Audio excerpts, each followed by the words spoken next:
Hello, नमस्कार, सत श्री अकाल, आदाब। मैं हूं प्रदीप और आज हम बात करेंगे सेहत के साथ साथ शिक्षा की, क्योंकि आज है शिक्षक दिवस यानी टीचर्स डे।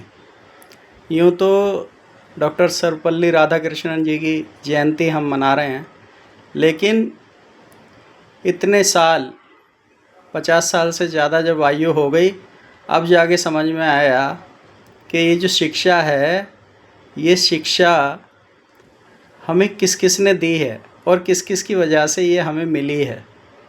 अगर मैं बचपन से देखूं तो पहले माता, फिर पिता, फिर घर का जो वातावरण था वो, और उसके बाद में बात आती है अपने आसपास के निवासियों की, मोहल्ले वालों की, कॉलोनी वालों की। मैं ये सोचता था पहले कभी कि अच्छा पढ़ने वाला रहा होऊंगा मैं, इसलिए सक्सेसफुल हो गए थोड़ा। लेकिन अब मैं सोचता हूँ कि मेरा 10th का रिज़ल्ट आता है तो मुझसे ज़्यादा मेरे पड़ोसी वो ज़्यादा चिंतित हैं। 10th एक बहुत बड़ा पहाड़ माना जाता था चढ़ने के लिए, और मैं सोया पड़ा होता था जब मेरे रिज़ल्ट्स आते थे। तो रात को रिज़ल्ट आना है और मैं सोया पड़ा हूँ, इधर से कोई से चाचा जी, इधर से कोई से भैया, इधर से कोई, और सब आके कहें मम्मी से कि कहाँ है प्रदीप, उसका तो रिज़ल्ट आया हुआ है। और मैं सोया पड़ा हूँ तो मम्मी बोलेंगे ये तो सोया हुआ है। तो कहते हैं कि अच्छा चलो अपना इसका रोल नंबर तो दे दो, हम ही देख लेंगे।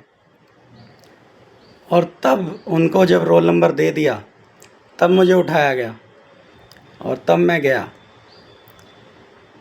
तो मैं ये देखता हूँ कि मेरी शिक्षा दीक्षा में सिर्फ शिक्षकों का नहीं, मेरे सारे पड़ोसियों का भी कितना बड़ा हाथ है। उन्हीं का मोटिवेशन, मतलब अगर मैं कहीं दिखाई दे गया, एक अदद गाली में देता था साले, और वो साले भी मेरी माता ने सबसे कह रखा था अगर हमारा प्रदीप साले कहता हुआ दिख जाए तो कोई भी कहीं पे भी मुझे कूट सकता है। तो ऐसा ही हुआ।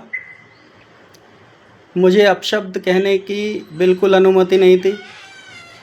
बाहर गौरीपुरा से बाहर निकलने की अनुमति नहीं थी, मैं सड़क नहीं पार कर सकता था। लेकिन उन सब का नतीजा ये है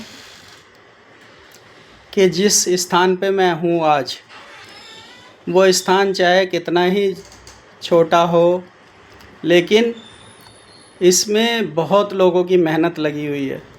और ये सभी मेरे शिक्षक हैं जिन्होंने भी मुझे ये सिखाया। मतलब बचपन से ही संस्कार जो पड़े हैं, अपने परिवार के साथ साथ जैन परिवारों के भी बहुत सारे संस्कार हैं। और यज्ञोपवीत कैसे धारण किया जाता है, उसकी क्या महत्ता है, इसके बताने वाले भी लोग थे।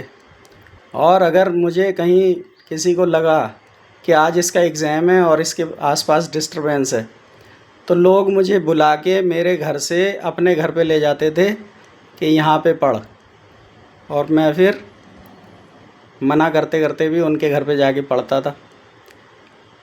और जब मैं पास होता था तो पूरा मोहल्ला खुश होता था।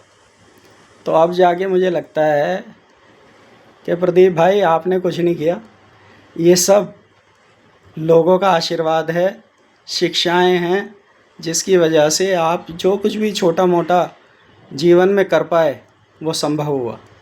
तो मैं आप सबसे भी कहना चाहता हूँ, तो जिन्होंने भी आपको मार्ग दिखाया है वो सब आपके शिक्षक हैं, वो हम सबके शिक्षक हैं। तो उन सब का सम्मान हमेशा करें। धन्यवाद। शिक्षक दिवस की एक बार फिर से बहुत सारी शुभकामनाएं।